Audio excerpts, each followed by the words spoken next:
चालावेन 15 December हिलो ᱧᱩᱛᱩᱢᱟᱱ ᱥᱟᱱᱛᱟᱲᱤ ᱡᱟᱛᱨᱟ ᱦᱤᱨᱳ गणेश मार्डी तकिन किन बोंगा तला हकना सानाम कोगे नोआ खबर बो बडाया अकिन दोकिन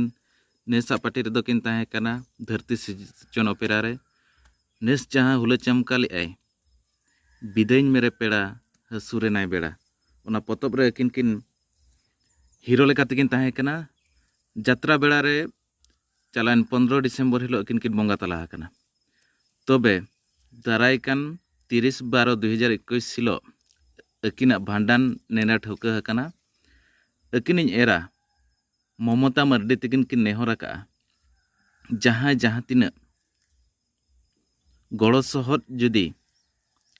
पे एम दाड़ेया एनखान जतो हर गे अकिना भांडान रे किछि किछि गड़ो सहद एमो लगित किन नेहर का अकिना एकाउंट नंबर दो हुयुग कना 414614 4T04332 और दोड़ा एकाउंट नंबर इन लैया 414614 4T04332 IFC कोड दो हुयुग कना IOBAOROGBI और नोआ बैंक अकाउंट दो हुयुग कना ओडिशा ग्राम्य बैंक छतरपुर रेनांग कना और अकिन सला सगई होपे जोड़ा दाड़ेया मोबाइल नंबर हुयुग कना 6299896729 तबे